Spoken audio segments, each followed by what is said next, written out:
സ്ത്രീ മേജർ ക്യാരക്ടറായിട്ട് ഒരു അമ്മയുടെയും കുഞ്ഞിന്റെയും കഥയാണല്ലോ പ്രൈമറിലി. ഇതുവരെയുള്ള ഒരു അണ്ടർസ്റ്റാൻഡിങ് ഓഫ് സിനിമ വെച്ചിട്ട് നമുക്ക് ഇവിടെ എന്തോ something beautiful is happening around എന്ന് മനസ്സിലാവുണ്ടായിരുന്നു. It was struggling. അത് ഭയങ്കര സ്ട്രഗ്ലിങ് തന്നെയായിരുന്നു. പക്ഷെ അത് തന്നെയാണ്, ആ സ്ട്രഗിൾ തന്നെയാണ് ഇവഞ്ച്വലി നിങ്ങൾക്ക് സ്ട്രെങ്ത് തരിക അല്ലേ. വിതൗട്ട് എനിബഡീസ് ഹെൽപ്പ് നമ്മൾ അധ്വാനിച്ച് നമ്മുടെ സാഹചര്യങ്ങൾ ബെറ്ററാക്കുക, നമുക്കൊരു അഡ്രസ് ഉണ്ടാക്കുന്നു, നമുക്കൊരു ഐഡന്റിറ്റി ഉണ്ടാക്കുന്നു. അതെനിക്ക് അറിയില്ല, കാരണം എങ്ങനെ ഇപ്പൊ പലതരം ഇപ്പൊ it's a big industry no. അപ്പൊ ഞാനിപ്പോ താങ്ക്ഫുള്ളി ഗ്രേറ്റ്ഫുള്ളി ഞാൻ വർക്ക് ചെയ്യണത് സിനിമയെ വളരെ സീരിയസ് ആയിട്ട് എടുക്കുന്ന, ആ മീഡിയത്തിനെ ഒരുപാട് റെസ്പെക്ട് ചെയ്യുന്ന മനുഷ്യരുടെ കൂടെയല്ലേ. അപ്പൊ അവരുടെ ക്യാരക്ടേഴ്സിനെയാണ് കാസ്റ്റ് ചെയ്യുന്നത്.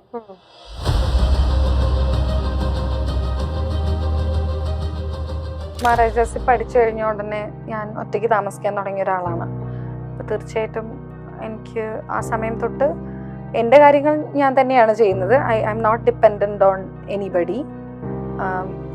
പക്ഷെ ഡെഫിനറ്റ്ലി ഒരു MA വരെയൊക്കെ എന്നെ സപ്പോർട്ട് ചെയ്തിട്ടുണ്ട് എൻ്റെ വീട്ടിൽ നിന്ന്, with whatever limited income they have. പക്ഷെ അതെനിക്ക് ഞാൻ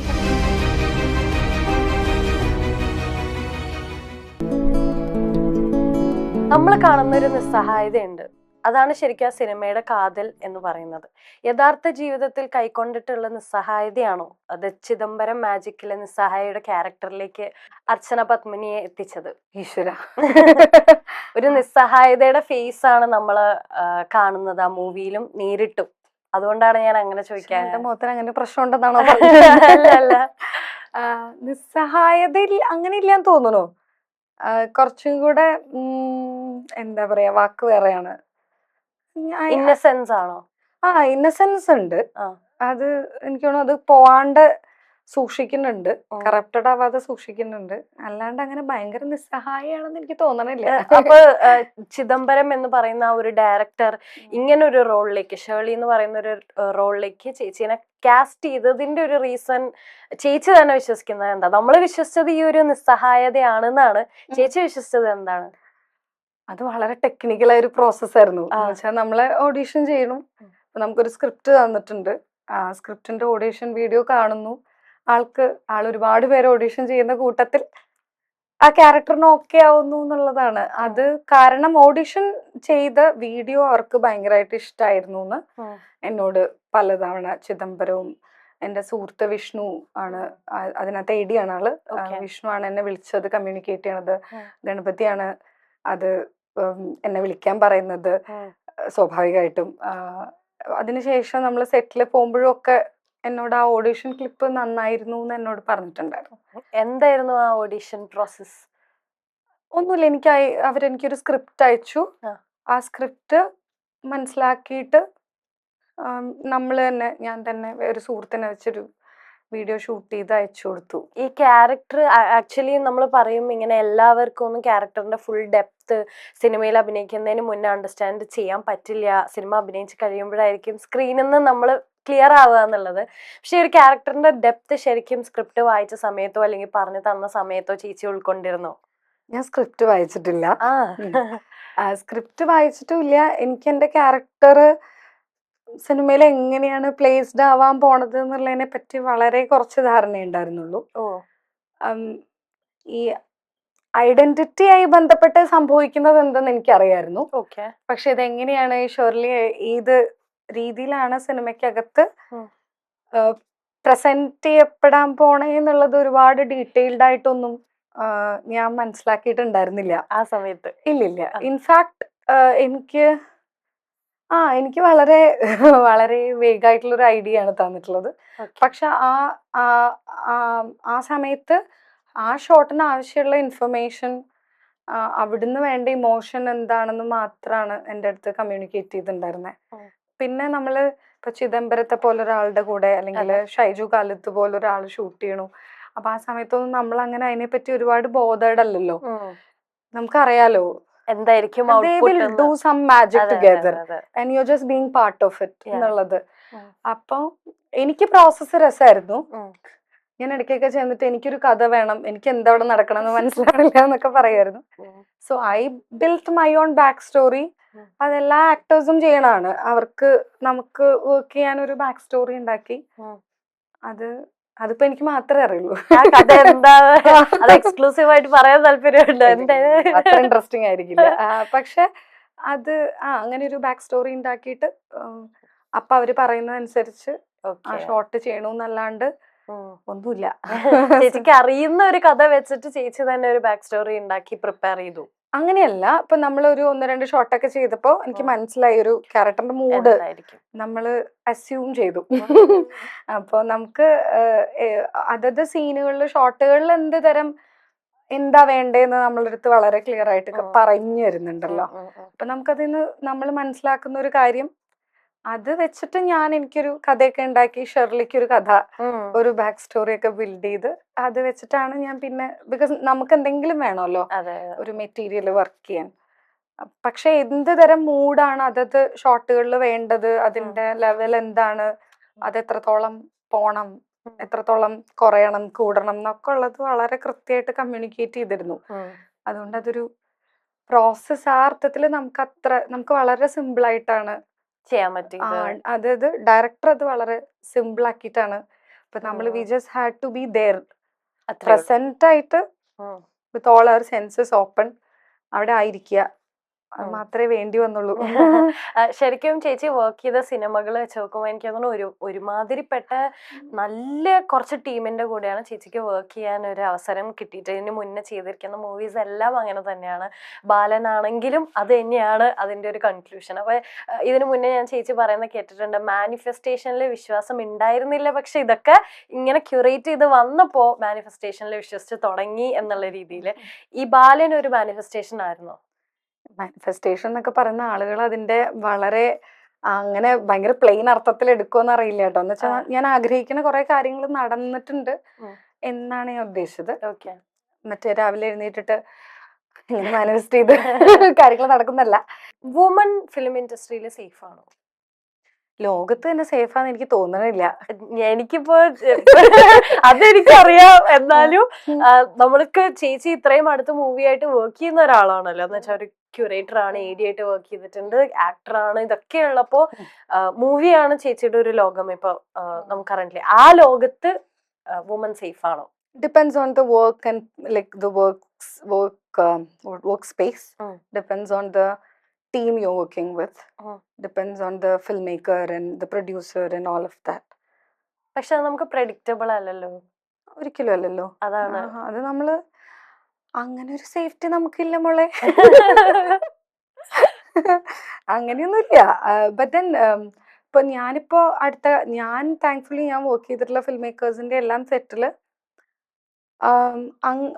ഇറ്റ്സ് വെരി ആ ഒരു വർക്ക് എത്തിക്, ഒരു വർക്ക് എൻവയോൺമെന്റ് വളരെ ക്ലിയർ ആണ്.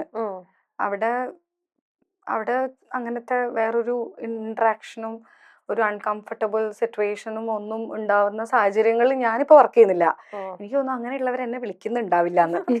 അതിനൊരു കാരണമുണ്ട്. പക്ഷെ അതുകൊണ്ടാണ് ഞാൻ പറഞ്ഞപ്പോ ഞാൻ വർക്ക് ചെയ്യുന്ന സെറ്റുകളെല്ലാം സേഫ് ആണ്. and I feel the most respected.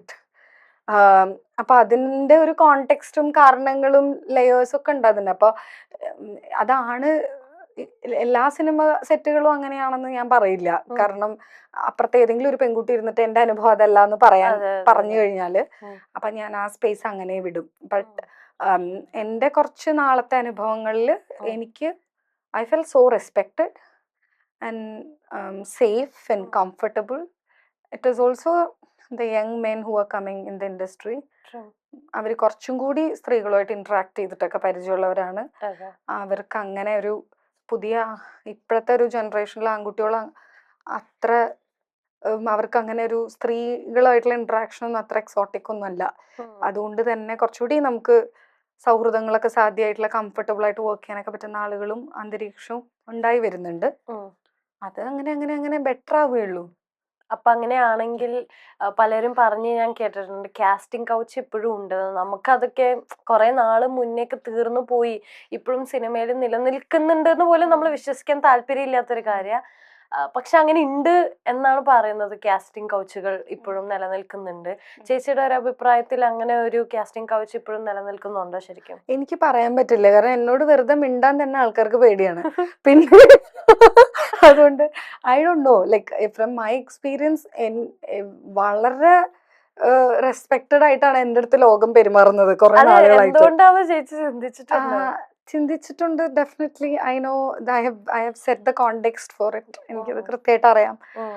Which I am so proud. അതുകൊണ്ട് ചേച്ചിനെ ഭയക്കേണ്ട ആവശ്യമുണ്ട്. ചേച്ചി ഒരു ട്രൂത്ത് പറഞ്ഞു, നമുക്ക് ഉണ്ടായ ഒരു അനുഭവം നമ്മൾ ഷെയർ ചെയ്തു എന്ന് വിചാരിച്ചിട്ട് നമ്മളെ ഒരാള് ഭയക്കുന്നത് ഒരു നമ്മളോട് മിണ്ടാൻ ഒരാൾക്ക് അങ്ങനെയൊന്നും കുഴപ്പമില്ല. എല്ലാരും നമ്മളോട് മിണ്ടണ്ടാന്നേ, ആവശ്യമുള്ളവരൊക്കെ മിണ്ടിയാ മതി. അല്ല, ഒരു ഭയത്തിന്റെ ആവശ്യമുണ്ടോ എന്നുള്ളതാണ് അവരുടെ പ്രശ്നമല്ലേ, നമ്മുടെ പ്രശ്നം. അല്ല, അങ്ങനെ ഒരു ഭയം ഉണ്ട് ചേച്ചി വിശ്വസിക്കുന്നുണ്ട്? അങ്ങനെയല്ല, എന്റെ അടുത്ത് അങ്ങനെ വളരെ ഈസി ആയിട്ടൊന്നും എല്ലാരും വന്നിട്ട് ഹെഡ് ചെയ്യൊന്നും ചെയ്യാറില്ല. I feel so good about. എന്തിനപ്പോ എല്ലാരോടും വേണ്ടിട്ട്, നമുക്ക് അത്രയ്ക്ക് എനർജി കിട്ടും മോളെ. എല്ലാരോടും മിണ്ടേണ്ട ആവശ്യമില്ല, ആവശ്യമുള്ളവരോട്. നമ്മുടെ അടുത്ത് ഇപ്പൊ നമ്മുടെ അടുത്ത് വർക്ക് ചെയ്യാൻ ആഗ്രഹമുള്ള ആൾക്കാര്, നമ്മുടെ അടുത്ത് നല്ലൊരു സൗഹൃദം ബിൽഡ് ചെയ്യാനുള്ള ആൾക്കാരൊക്കെ നമ്മളെ അടുത്ത് വരും. അങ്ങനെ അല്ലാത്തൊരു വലിയൊരു ലോകം നമുക്ക് ആവശ്യമില്ല. പക്ഷെ ഇത്രയും സ്ട്രോങ് ആയിട്ട് ഒപ്പീനിയൻസ് പറയുമ്പോ നമുക്കിങ്ങനെ ഇൻഡസ്ട്രിയിൽ നിലനിന്ന് പോകാനുള്ള ഒരു ബുദ്ധിമുട്ട് എപ്പോഴെങ്കിലും ഫീൽ ചെയ്തിട്ടുണ്ടോ, അല്ലെങ്കിൽ ഫേസ് ചെയ്തിട്ടുണ്ടോ? എനിക്ക് അറിയില്ല, കാരണം ഞാൻ എന്റെ അഭിപ്രായങ്ങളൊക്കെ എല്ലാ കാലത്തും പറയുന്നോണ്ട് എനിക്ക് അങ്ങനെ ഷിഫ്റ്റ് ഒന്നുമില്ലല്ലോ. അപ്പൊ എനിക്ക് അങ്ങനെ, but I'm working. No, I worked in the most successful films of this year, so I can't complain. എല്ലാ കാലത്തും എനിക്ക് വളരെ ഇൻട്രസ്റ്റിംഗ് ആയിട്ടുള്ള സിനിമകളുടെ ഭാഗമാവാൻ പറ്റിയിട്ടുണ്ട്. അതുകൊണ്ട് എനിക്ക് അങ്ങനെ ഒരു പരാതി ഇല്ല. എല്ലാവരും ഒന്നും നമ്മളെ കാസ്റ്റ് ചെയ്യൊന്നുമില്ല, നമ്മളെ നമ്മളുടെ കൂടെ എല്ലാവരും കംഫർട്ടബിൾ ആവണമെന്നില്ല വർക്ക് ചെയ്യാൻ. It is also a creative business. No, it's a creative work. അപ്പം കൊളാബറേറ്റ് ചെയ്യാനും എല്ലാവർക്കും ഒന്നും എല്ലാവരുടെയും കൂടെ കൊളാബറേറ്റ് ചെയ്യാനൊന്നും പറ്റണം എന്നില്ല ആക്ച്വലി. അപ്പൊ അത് I think I am the most easiest actor and person to work with. Okay. കേൾക്കുന്നുണ്ടല്ലോ. പക്ഷെ അത് കുറെ തെറ്റിദ്ധാരണകൾ എനിക്ക് തോന്നുന്നു ഉള്ളതുകൊണ്ടായിരിക്കാം അങ്ങനെയൊക്കെ ചിന്തിച്ചു വെച്ചേക്കുന്നത്. അപ്പൊ ചേച്ചി പറഞ്ഞല്ലോ I am the most easiest person to work with. പക്ഷെ ചിലപ്പോ ആൾക്കാർക്ക് അങ്ങനെ തോന്നുന്നുണ്ടാവില്ലായിരിക്കാം ഈ ഒരു സീരിയസ് ക്യാരക്ടർ പോർട്രേ ചെയ്യുന്നത് കൊണ്ട്. എന്തപ്പോ ചെയ്യാ, അങ്ങനെ ആയിപ്പോയി ഇതൊക്കെ. ഓക്കെ, അങ്ങനെയാണെങ്കിൽ ഞാനൊരു റാപ്പിഡ് ഫയർ സെഗ്മെന്റിലേക്ക് പോട്ടെ. ഓക്കെ, എല്ലാം ഫിലിം ബേസ് ചെയ്തിട്ടാ. ബിക്കോസ് എനിക്ക് മനസ്സിലായത് ചേച്ചി ഭയങ്കര ഫിലിം എന്തൂസിയാസ്റ്റ് ആണ് അല്ലേ? ഒരു സംശയം പോലെ. Okay, so one film every one should watch before they dye. ഒരു പടം. ഇത്രയും ഫിലിംസ് ഒക്കെ ക്യൂറേറ്റ് ചെയ്യുന്ന ഫിലിം ഫെസ്റ്റിവൽ, അതുകൊണ്ടാണ് അങ്ങനെ പറയാൻ ബുദ്ധിമുട്ട്. അയ്യോ, ഞാൻ എങ്ങനെയാ പറയാത്. ഓക്കെ, വൺ ഫിലിം പറയണില്ല, അബ്ബാസ് കിയാറോസ്താമിയുടെ എല്ലാ പടങ്ങളും. Okay, if you could watch before. എന്റെ ഏറ്റവും ഇഷ്ടപ്പെട്ട ഫിലിം മേക്കറാണ്. Okay, one director who changed your understanding of cinema. Every director at some point ഓരോ സിനിമ കാണുമ്പോഴും അങ്ങനെ നമ്മുടെ, അല്ലെങ്കിൽ for the first time.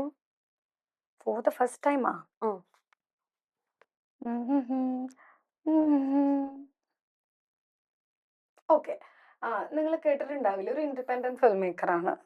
His called R.V. Ramani. His an independent documentary film maker. അപ്പൊ ഒരു സിനിമ എന്ന് പറയുന്ന സാധനത്തിന്റെ എന്റെ കുറെ ധാരണകളെ മൂപ്പര് ഭയങ്കര രസമായിട്ട് മാറ്റി ഇങ്ങനെ തിരിച്ച്. For example he's a documentary filmmaker. So for example, if he's documenting you, ആളിങ്ങനെ നിന്റെ കൂടെ ഇങ്ങനെ യാത്ര ചെയ്യാം. സോ ആളോട് താൻ സംസാരിക്കുന്നുണ്ടാവും. അപ്പം he might be as A film maker ആള് പേഴ്സണലി തന്നോട് കണക്ട് ചെയ്യാനാണ് ശ്രമിക്കുക. അപ്പം ഇറ്റ്സ് വെരി പേഴ്സണൽ, അത് കണ്ടാലേ മനസ്സിലാവുള്ളൂ. ആളുടെ സിനിമകളെല്ലാം ആള് ഡോക്യുമെന്റ് ചെയ്യുന്ന ആ ക്യാരക്ടറുമായിട്ടുള്ള ആളുടെ ഒരു പേഴ്സണൽ ജേർണിയാണ്. അപ്പോൾ ഇങ്ങനെ പേഴ്സണലി എങ്ങനെയാണ് അവർ ഇന്ററാക്ട് ചെയ്യുന്നത്, ഒരു സ്പിരിച്വൽ ഇൻ കോട്സ്. ഓക്കെ, അപ്പൊ അതൊരു ഭയങ്കര പേഴ്സണൽ ജേർണിയാണ്. അതിലൊരു ഭയങ്കര ബ്യൂട്ടിഫുൾ ആയിട്ടുള്ള സിനിമ സംഭവിക്കും. അപ്പൊ നമ്മൾ ഈ സിനിമ എന്ന് പറഞ്ഞ് നമ്മളിങ്ങനെ സെറ്റ് ചെയ്ത് കുറെ കൺസ്ട്രക്ട് ചെയ്ത ഐഡിയകളെല്ലാം പൊളിയും. അപ്പൊ അതില് ഈ വളരെ ബ്ലർഡ് ആയിട്ടുള്ള വിഷ്വൽസ് ചിലപ്പോ വരാം ചിലപ്പോ, പക്ഷെ it will Evoque an emotion.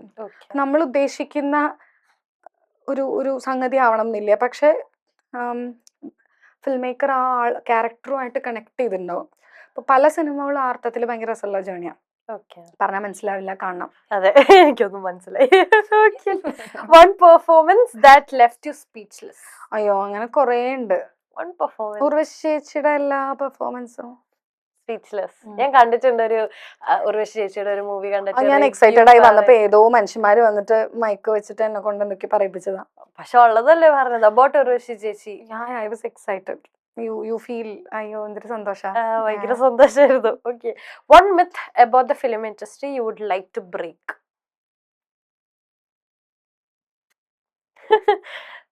മിത്തൊന്നും ഇല്ലാതെ വിശ്വസിക്കുന്നുണ്ടോ സിനിമ ഇൻഡസ്ട്രിയിൽ? ഇഷ്ടംപോലെ മിത്തുകളുണ്ട്. ഒരു ഉദാഹരണം? അയ്യോ അങ്ങനെ പറ. നമ്മള് പറയൂലോ ഇപ്പൊ സിനിമ എന്ന് പറയുമ്പോ എത്രയൊക്കെ നമ്മൾ കാണുന്ന ആർട്ടിസ്റ്റുകളെല്ലാം വളരെ നല്ലതാണ് അങ്ങനെ ഇങ്ങനെയെന്ന് പറഞ്ഞാലും നമ്മൾ കാണുന്ന ഒരു ഫേസ് അല്ലാണ്ട് ബിഹൈൻഡ് ദ ഫേസ് ഉണ്ട് എന്ന് പറയുന്നൊരു മിത്തുണ്ട്. അതല്ലാതെ നമ്മൾ കാണുന്ന സിനിമാ ലോകമല്ല, അതിന്റെ ബാക്കിൽ വേറെ എന്തോന്ന് പറയുന്നത്, ഇതൊക്കെ നമ്മൾ കേൾക്കുന്ന കഥകളാ. ആക്ച്വലി ഇത് എല്ലാ സ്ഥലത്തെയും പോലെ നമ്മളിങ്ങനെ കുറച്ച് പേര് ജോലി ചെയ്യാൻ വരുന്ന ഒരു സ്ഥലമാണ്. വലിയ ഡെക്കറേഷൻ ഒന്നും വേണ്ട, അത്രേ ഉള്ളൂ. So simple. നമ്മൾ കുറച്ച് പേര് ജോലി ചെയ്യുന്നു. പിന്നെ ഇതിന്റെ ഒരു സാധനം ഇതിനൊരു അൺസർട്ടനിറ്റി ഉണ്ട്. നിങ്ങളൊരു മന്ത്ലി ഇൻകത്തിന് ഒരു ഓഫീസിൽ ജോലി ചെയ്യണ പോലെയല്ല. So it's very uncertain. And it is also അതിനകത്ത് ഒരു ആർട്ടിസ്റ്റിക് കിക്ക് ഒക്കെ ഉണ്ടാവും. അതിന് വേണ്ടിയൊക്കെയാണല്ലോ നമ്മൾ ഈ പണിയെടുക്കണേ. അല്ലെങ്കിൽ സമാധാനമായിട്ട് വേറെ ജോലിക്ക് പോയി ജീവിക്കാലോ. അപ്പം എനിക്ക് തോന്നണത് കുറെ ആളുകൾ വന്ന് ജോലി ചെയ്യുന്ന ഒരു സ്ഥലം അത്രേ ഉള്ളൂ. അപ്പൊ ആ സ്ഥലത്ത് വരുന്ന മനുഷ്യരുടെ സ്വഭാവം അനുസരിച്ചിട്ട് ആ സിറ്റുവേഷൻസ് മാറും. നമ്മൾ ചൂസ് ചെയ്യുന്ന ക്രൂ അനുസരിച്ച് നമ്മുടെ സിനിമയുടെ, ഇപ്പൊ ഞാനൊരു ഫിൽം മേക്കർ ആണെങ്കിൽ ഞാൻ ആരൊക്കെ കൊണ്ടുവയ്ക്കണു, അതാണ് എന്റെ സിനിമയുടെ സെറ്റിലെ എനർജി. സോ ഈ മനുഷ്യർ മാറ്റേഴ്സ്. അപ്പൊ അത് സിനിമ ഇൻഡസ്ട്രി മാത്രല്ല, എല്ലാ വർക്ക് സ്പേസിനും അപ്ലിക്കബിൾ ആയ ഒരു സാധനം. പിന്നെ ഇങ്ങനെ ഭയങ്കര താരങ്ങൾ അങ്ങനെയൊക്കെയുള്ള അഡ്മിറേഷൻ, അത്തരം സാധനങ്ങളൊക്കെ ശരിക്കും ആവശ്യമില്ലാത്ത കാര്യങ്ങളാണെന്നാണ് ഞാൻ വിചാരിക്കണേ. സ്റ്റാർസ്, താരങ്ങൾ, നമ്മളിങ്ങനെ എക്സൈറ്റഡ് ആവുക, അങ്ങനെയൊന്നും വേണ്ടാന്ന് തോന്നുന്നു. അപ്പോഴാണ് നമുക്ക് ഈ മിത്തുകളൊക്കെ പൊളിക്കേണ്ട ആവശ്യം വരിക. അപ്പൊ ഫാൻസ് വേണ്ടെന്നാണ് ചേച്ചി പറഞ്ഞത്? Anybody can be a fan, but you don't have to be like, നമ്മളിപ്പോ ആ മനുഷ്യനെ ദൈവമായിട്ടും ഭയങ്കര എന്തോ ആയിട്ടും വിഗ്രഹങ്ങളായിട്ടൊന്നും കാണണ്ടല്ലോ. നമുക്ക് അങ്ങനെ ഹായ് എന്ന് പറഞ്ഞാ മതി. Success or satisfaction? എനിക്ക് രണ്ടും വേണം. ഒരെണ്ണം സക്സസ് വേണ്ട, പിന്നെ സാറ്റിസ്ഫാക്ഷൻ ഉണ്ട് ഓൾറെഡി. എന്തായാലും സക്സസ് ഓർ സാറ്റിസ്ഫാക്ഷൻ വൺ പിക്ക് ചെയ്യാൻ പറഞ്ഞ ഞാൻ ഇതിലൊന്ന് പിക്ക് ചെയ്യണമെന്നാണോ നീ പറയണേ? ഇതൊരു ക്രൂരമായ ക്വസ്റ്റ്യൻ ആണ്. നിനക്കൊന്നും തോന്നില്ല?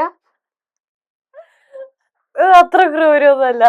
സാറ്റിസ്ഫാക്ഷൻ ഇല്ലാതെ സക്സസ് എല്ലാരും സാധാരണ ചോദിക്കുക സക്സസ് ഓർ ഹാപ്പിനെസ്, അങ്ങനെ ആയിരിക്കും. Success or satisfaction? ഞാനിപ്പോ കണ്ടന്റ് ആണ്, ഞാൻ വളരെ സാറ്റിസ്ഫൈഡ് ആണ്. ഇനി വേണ്ടത് സക്സസ് ആണ്. അല്ല, if you are satisfied success ആയി എന്ന് വിശ്വസിക്കുന്നുണ്ടോ? എനിക്ക് അങ്ങനെ ഇപ്പം നമ്മളിങ്ങനെ എന്തൊക്കെയോ ഇത് ഡെഫിനറ്റ്ലി കാശ് വേണം ജീവിക്കാൻ. നമുക്ക് ഒരുപാട് കാശ് ഉണ്ടാവണം, നല്ലതാണ്. അപ്പം നമുക്ക് നല്ല കാശ് ഉണ്ടാവുക, അപ്പൊ സക്സസ് ബ്രിങ്സ് മണി, നല്ല കാര്യം അത്. അപ്പൊ നമുക്ക് നല്ല സാഹചര്യത്തിൽ ജീവിക്കാനും നമ്മുടെ ചുറ്റുമുള്ളവരെയൊക്കെ നല്ല രീതിയിൽ നോക്കാനൊക്കെ പറ്റുന്നുണ്ടെങ്കിൽ ആ സക്സസ് നല്ലതാണ്. പക്ഷെ if you not satisfied within your self, I think you will be a frustrated person like ആദ്യമേ. അപ്പൊ അതിന്റെ ആവശ്യമില്ലെന്ന് തോന്നുന്നു. Art or commerce? എന്തൊരു ചോദ്യം അതൊക്കെ. ഞാൻ ഫുൾ ടഫാ. ഈ ബൈനറികൾ പൊളിക്കും.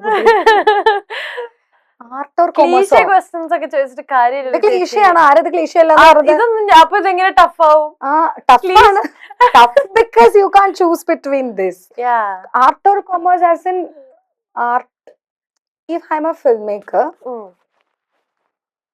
I'll be doing lot more artistic films. As an actor, I'll be doing lot more commercial films. കാരണം എനിക്ക് I mean, that is how you grow. But then commercial ആയിട്ടുള്ള സിനിമകൾ ഉണ്ടാവുമ്പോഴാണ് ആർട്ടിസ്റ്റുകൾക്ക് നിലനിൽക്കാൻ പറ്റുക, നമുക്ക് സർവൈവ് ചെയ്യാൻ പറ്റുക. പക്ഷെ ഒരു ഡയറക്ടർ ആണെങ്കിലും കൊമേഴ്ഷ്യൽ ബെനിഫിറ്റുകൾ വേണ്ടേ? ചെയ്യില്ല. അപ്പൊ AD ആയിട്ട് വർക്ക് ചെയ്തത് ഡയറക്ടർ ആവണം എന്നുള്ളൊരു വിഷനിലല്ലേ? അതിന് ഞാൻ കുഞ്ഞു കുഞ്ഞു രസമുള്ള സിനിമകളൊക്കെ ചെയ്തോളാം എപ്പോഴെങ്കിലും ചെയ്യുമ്പോ. അങ്ങനെ ആ ഒരു ആർട്ടിസ്റ്റിക് പ്ലഷർ കിട്ടാൻ വേണ്ടിട്ട് കൊമേഴ്ഷ്യൽ ബെനിഫിറ്റ് വലിയ സിനിമ ചെയ്യണമെന്നൊന്നുമില്ല. ഇല്ല. ഇങ്ങനെ കണക്ട് ചോദിക്കുമ്പോഴേ നേരത്തെ പറഞ്ഞു മണിയുടെ ഒരു ഇമ്പോർട്ടൻസ്, നമുക്ക് എത്ര പൈസ കിട്ടിയാലും മതിയാവില്ല, എന്നിട്ട് പൈസയുടെ ഒരു ഇമ്പോർട്ടൻസ് പറഞ്ഞേ. അപ്പൊ ചേച്ചിക്ക് ഇപ്പോ ഈ പറഞ്ഞ പോലെ ഭയങ്കര മണി ഓവർഫ്ലോ ആയിട്ട് ഇങ്ങനെ കിട്ടുന്നുണ്ടെന്ന് വിചാരിച്ച നല്ല രസമില്ലേ? ഹൈപ്പോത്തറ്റിക്കലായിട്ട് വിചാരിച്ചാൽ മതി. അങ്ങനെ വിചാരിച്ചാൽ ഇപ്പോ ലൈഫിൽ ഫേസ് ചെയ്യുന്ന എന്തെങ്കിലും ബുദ്ധിമുട്ടുകളിൽ നിന്നോ അല്ലെങ്കിൽ എന്തായിരിക്കും ആ പൈസ കൊണ്ട് ചേച്ചിക്ക് കിട്ടുന്ന ഒരു ഹാപ്പിനെസ് എന്തായിരിക്കും? എന്തൊക്കെ കാര്യങ്ങളായിരിക്കും ചെയ്യാന്നാണോ? ഇപ്പൊ I am doing A film, small documentary. So ഞാൻ ആ കാശ് കിട്ടി കഴിഞ്ഞാൽ നേരെ അങ്ങടേക്ക് ഇടും. അതായിരിക്കും ചെയ്യാൻ സാധ്യത. അതർ ദാൻ ദാറ്റ് വോട്ട് നമുക്ക് ചെയ്യാൻ പറ്റുന്നത്, എനിക്കിങ്ങനെ നമുക്ക് തന്നെ ഒരുപാട് ആവശ്യങ്ങളുണ്ടോ, പുറത്തു കൊടുക്കാനൊന്നും ഇല്ല. മോസ്റ്റ്ലി അങ്ങനെ നമുക്ക് ഇപ്പൊ ചുറ്റുമുള്ള മനുഷ്യർക്ക് ആവശ്യം ഉണ്ടെങ്കിൽ അത് കൊടുക്കാം. സിനിമ പഠിക്കാനൊക്കെ ആഗ്രഹമുള്ള കുട്ടികൾക്കൊക്കെ വേണമെങ്കിൽ കൊടുക്കാം. കുട്ടികൾ സിനിമ പഠിക്കട്ടെ. ചേച്ചിയുടെ ലൈഫില് മണിക്ക് എത്രത്തോളം, ചിലവരിങ്ങനെ പറയും മണി കൺ ബ്രിങ് കാശില പിടിച്ചിരിക്കണം കേട്ടോ. ഇനി മൊത്തം ഇന്റർവ്യൂ ഇപ്പൊ തുടങ്ങിയല്ലോ സാമ്പത്തികം. അല്ല ഞാൻ ചോദിക്കായിരുന്നു, ചിലവര് പറയും മണി കാൺ ബ്രിങ് ഹാപ്പിനെസ് എന്ന് പറയും, ചിലവര് പറയും മണി ക്യാൻ ബ്രിങ് ഹാപ്പിനെസ് എന്ന് പറയും. ചേച്ചി ഇതിലേതിനോടാ യോജിക്കുക? കാശ് വേണമല്ലോ, അതൊരു ബേസിക് കാര്യല്ലേ. കാശില്ലാതെ നമുക്കൊരു ആശുപത്രി പോണം, വലിയ കാര്യങ്ങളല്ല. നമുക്കിപ്പോ ഒരു അസുഖം വന്നു, നമ്മുടെ വീട്ടിലൊരാൾക്ക് അസുഖം വന്നു, നമുക്ക് കാശ് വേണ്ടേ? അപ്പൊ അങ്ങനെ ഒരു ഫിനാൻഷ്യൽ ഫ്രീഡം എത്രാമത്തെ വയസ്സ് മുതലാ ചേച്ചിക്ക്? അയ്യോ, എനിക്ക് വളരെ ഞാൻ മഹാരാജാസിൽ പഠിച്ചു കഴിഞ്ഞ ഉടനെ ഞാൻ ഒറ്റയ്ക്ക് താമസിക്കാൻ തുടങ്ങിയ ഒരാളാണ്. അപ്പൊ തീർച്ചയായിട്ടും എനിക്ക് ആ സമയം തൊട്ട് എൻ്റെ കാര്യങ്ങൾ ഞാൻ തന്നെയാണ് ചെയ്യുന്നത്. I M not dependent on anybody. പക്ഷെ ഡെഫിനറ്റ്ലി ഒരു MA വരെയൊക്കെ എന്നെ സപ്പോർട്ട് ചെയ്തിട്ടുണ്ട് എൻ്റെ വീട്ടിൽ നിന്ന്, with whatever limited income they have. പക്ഷെ അത് കഴിഞ്ഞിട്ട് ഞാൻ തന്നെയാണ്.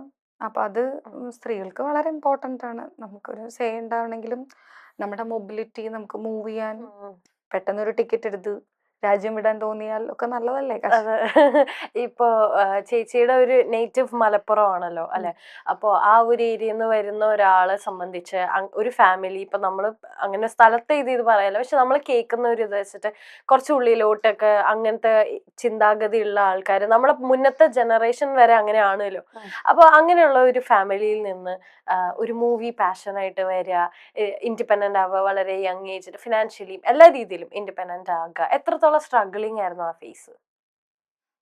ഇവള് അതൊക്കെ ഓർമ്മിപ്പിച്ച് പ്രശ്നത്തിലാക്കി. It was struggling. അത് ഭയങ്കര സ്ട്രഗ്ലിംഗ് തന്നെയായിരുന്നു. പക്ഷെ അത് തന്നെയാണ്, ആ സ്ട്രഗിൾ തന്നെയാണ് ഇവഞ്ച്വലി നിങ്ങൾക്ക് സ്ട്രെങ്ത് തരിക അല്ലേ?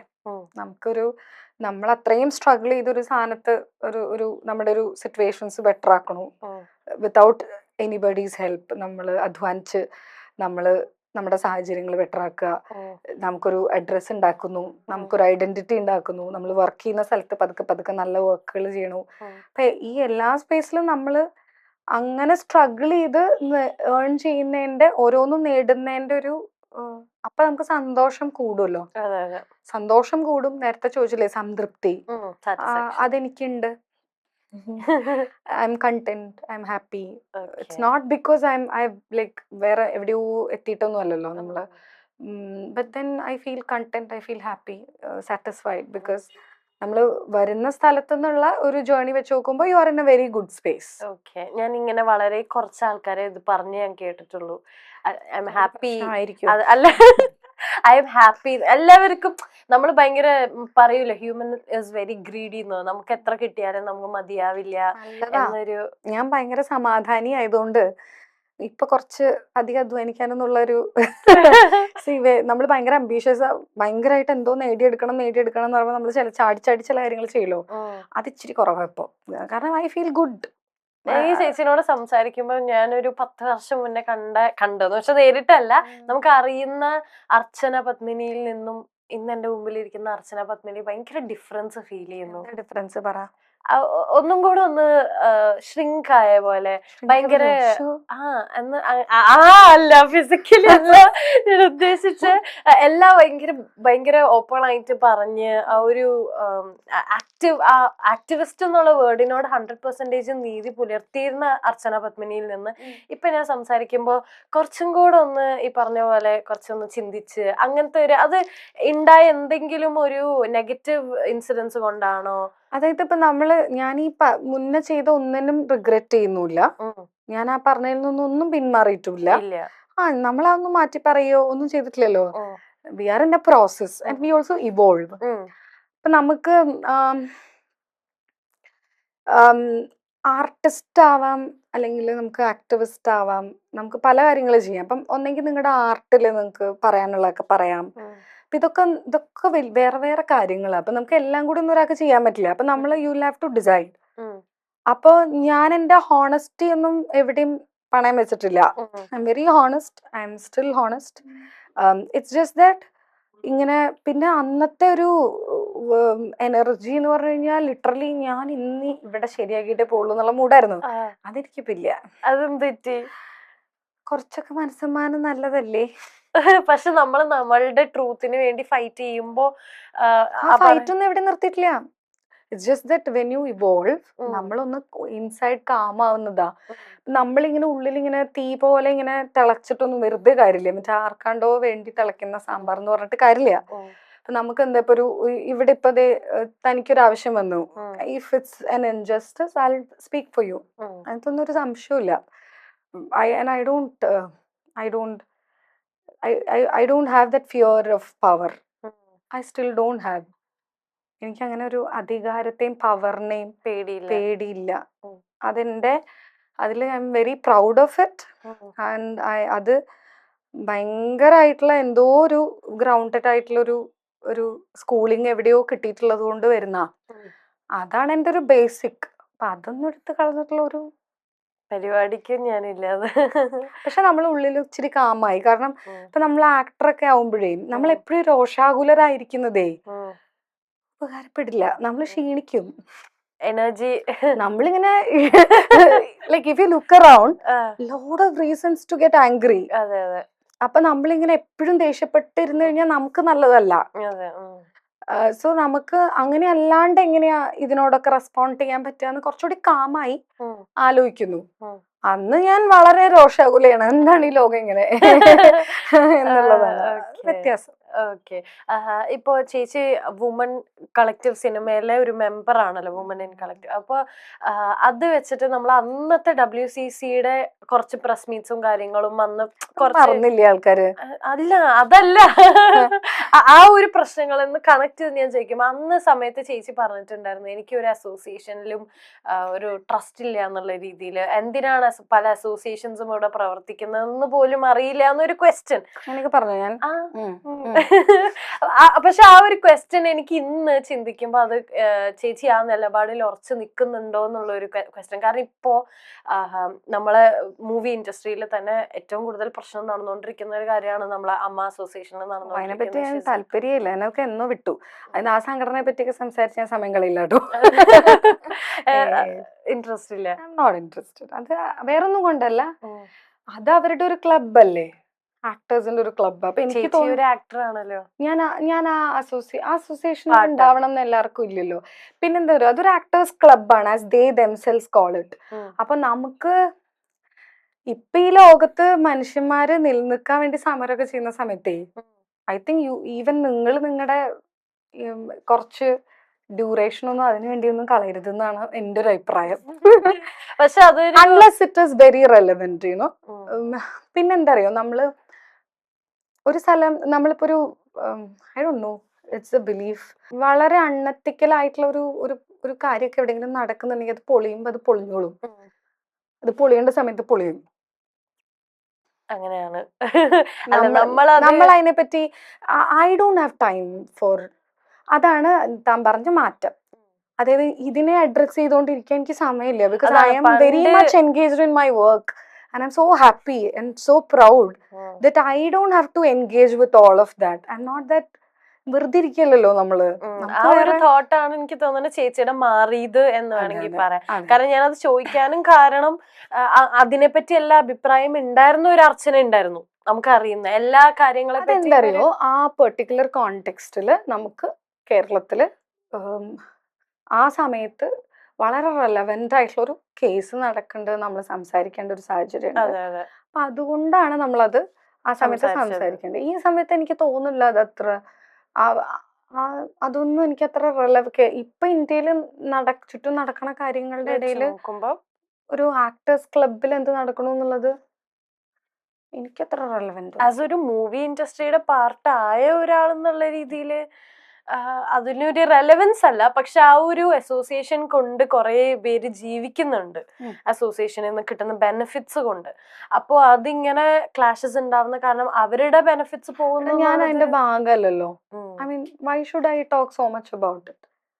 I think it's waste of my energy. No, അങ്ങനെ ആർക്കെങ്കിലും ഉപകാരം ഏത് സംഘടന കൊണ്ടാണെങ്കിലും ഉണ്ടാവുന്നുണ്ടെങ്കിൽ നല്ല കാര്യമാണ്, അത് തുടരട്ടെ. അതിനപ്പുറത്തേക്ക് ഞാൻ എന്തിനാ എന്റെ എനർജി അതിൽ കളയണേ? ഞാൻ ഇല്ലാത്തൊരു സംഘടനയെ പറ്റി ഞാൻ എന്തിനാണ് അരമണിക്കൂർ സംസാരിക്കണേ? I M not part of it and I M not intending to be a part of it any future. പിന്നെ ഞാൻ എന്തിനാ വെറുതെ? പക്ഷെ ഒരു ഫിലിം ക്യൂറേറ്റർ ആണ്, ഒരു film curator. So I see good films and curate. എനിക്ക് അവരുമായിട്ട് അല്ല, അവരായിട്ട് കണക്ട് ചെയ്യാന്നല്ല, പക്ഷെ ഭാവിയിൽ എന്തെങ്കിലും ആ ഒരു അസോസിയേഷന്റെ ഭാഗമാകണം എന്ന് ആഗ്രഹമില്ല.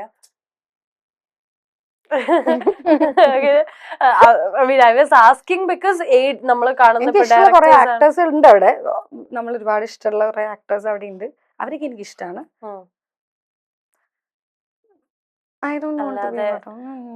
താല്പര്യമില്ല. പക്ഷെ you are part of N association, അതുകൊണ്ടാണ് ഞാൻ ചോദിച്ചത്. അതൊരു സ്ത്രീകൾക്ക് വേണ്ടിയിട്ടുണ്ടായിട്ടുള്ള ഒരു അവയർനെസ് ഉണ്ടാക്കാൻ വേണ്ടിയിട്ടുള്ള ഒരു സ്പേസ് അല്ലേ. അതായത് സ്ത്രീകൾക്ക് റൈറ്റ് ഉണ്ട് എന്ന് പറയാൻ വേണ്ടിയിട്ട് എനിക്ക് തോന്നുന്നു ഇന്ത്യയിൽ തന്നെ ആദ്യമായിട്ട് ഉണ്ടായിട്ടുള്ള ഒരു സംഘടനയാണ്. അതിന്റെ ഭാഗമാവുക എന്നുള്ളതൊരു ബുദ്ധിയും ബോധമുള്ള ഒരു സ്ത്രീ എന്ന നിലയ്ക്ക് എന്റെ ഉത്തരവാദിത്തമായിരുന്നു ആ സമയത്ത്. അത് നല്ല കാര്യം. അപ്പൊ അതിന്റെ പണി അത് ചെയ്യുകയും ചെയ്തു. അതിനപ്പുറത്തേക്കൊന്നും ഇമ്പോർട്ടൻസ് ഇല്ല. ആ സംഘടനയിൽ എന്ത് നടക്കും നമുക്കറിയില്ലല്ലോ. നമ്മള് ഭാഗമല്ലാത്തൊരു സംഘടനയെ പറ്റി നമ്മൾ എന്തിനാ വെറുതെ? പക്ഷെ നമ്മള് മൂവിയിൽ നിലനിന്ന് പോണമെങ്കിൽ ഈ ഫിലിം ഇൻഡസ്ട്രിയിൽ നിലനിന്ന് പോകണമെങ്കിൽ ഇങ്ങനെ ഏതെങ്കിലുമൊക്കെ ഒരു സംഘടനയുടെ ഭാഗമാകണം എന്നുള്ളൊരു ഇതുണ്ടോ, ക്രൈറ്റീരിയ ഉണ്ടോ? അറിയില്ല. അല്ലെ, നമ്മളിതിങ്ങനെ പല സെലിബ്രിറ്റീസും പല ഇന്റർവ്യൂസിലും പറഞ്ഞു കേൾക്കുന്നതുകൊണ്ടാണ് നമ്മളിങ്ങനെ ചോദിക്കുന്നത്. കാരണം ഞാനിങ്ങനെ കേട്ടിട്ടുണ്ട്, നമ്മളൊരു ഒരു അസോസിയേഷന്റെയോ അല്ലെങ്കിൽ ഒരു പെർട്ടിക്കുലർ ഗ്രൂപ്പിന്റെയോ ഭാഗമല്ലെങ്കിൽ നമുക്ക് മൂവി ചാൻസസ് വരുന്നതും അതെല്ലാം ഇതെല്ലാം കണക്റ്റഡ് ആണല്ലോ. അങ്ങനത്തെ പ്രശ്നങ്ങൾ വരും എന്നുള്ളതൊരു ഫ്യൂച്ചറിസ്റ്റിക് തോട്ട് ഉണ്ടോ? അങ്ങനെ ഇല്ല. വന്നാലും നേരത്തെ പറഞ്ഞ പോലെ ഐ ഡോണ്ട് ഫിയർ, എനിക്ക് പവറിൽ ഫിയർ ഇല്ലാന്ന് പറഞ്ഞ പോലെ ജീവിക്കാൻ പറ്റുമോ? അങ്ങനെ ജീവിക്കാൻ പറ്റില്ല. നമുക്ക് രസമുള്ള ക്രിയേറ്റേഴ്സ് ഉണ്ട് നമ്മുടെ ചുറ്റും, നല്ല ഫിലിം മേക്കേഴ്സ് ഉണ്ട്, നല്ല ആർട്ടിസ്റ്റുകളുണ്ട്. And I connect with them and I will work for them. അവർക്ക് എൻ്റെ ലേബർ ആസ് എ ആർട്ടിസ്റ്റ് എന്നെ ഇഷ്ടപ്പെടുകയാണെങ്കിൽ അത് ആ വർക്ക് സംഭവിക്കും. അത് സംഭവിക്കുന്നുണ്ടല്ലോ. അതെ, ഇഷ്ടംപോലെ സിനിമകൾ അത് സംഭവിക്കുന്നുണ്ടല്ലോ. അപ്പൊ that is the answer for all of it. അത് അല്ലാണ്ട് നമ്മൾ അങ്ങനെയൊന്നും നമ്മൾ ഒരിടത്തും, ഐ മീൻ ഇൻഫാക്ട് ഇപ്പൊ തന്റെ കാര്യത്തിലും നമ്മൾ എവിടെ വർക്ക് ചെയ്യുകയാണെങ്കിലും നമ്മൾ അങ്ങനെയൊന്നും വർക്ക് ചെയ്യരുത് എന്നാണ് എനിക്ക് തോന്നുന്നത്. അതായത് സ്ത്രീ പുരുഷനൊന്നുമല്ല, നമ്മൾ ആരും അങ്ങനെ വർക്ക് ചെയ്യരുത്. നമ്മളിങ്ങനെ ആളുകളെയൊക്കെ പേടിച്ച് അയ്യോ എനിക്ക് അവസരം കിട്ടുമോ, അയ്യോ അങ്ങനെ പറഞ്ഞ അവസരം കിട്ടുമോ, ഇങ്ങനെ ചെയ്തിലേക്ക് അവസരം കിട്ടുമോ, അങ്ങനെ പേടിച്ച് എങ്ങനെയാണോ ജീവിക്കുക? നമുക്ക് അങ്ങനെ എത്ര കാലം ജീവിക്കാൻ പറ്റും? And you lose your self respect in the process അല്ലേ. അപ്പൊ പിന്നെ നമുക്ക് രാത്രി സമാധാനമായിട്ട് ഉറങ്ങാൻ പറ്റില്ല. പിന്നെ നിങ്ങൾക്ക് നിങ്ങളെ കാണുമ്പോ ഒരു ബഹുമാനം വേണ്ടേ? നമുക്ക് നമ്മളോടൊക്കെ ഒരു ബഹുമാനം വേണ്ടേ? It's very important. അപ്പൊ അതൊക്കെ നഷ്ടപ്പെട്ടിട്ടൊന്നും വലിയ കാര്യമില്ല. ഓക്കെ.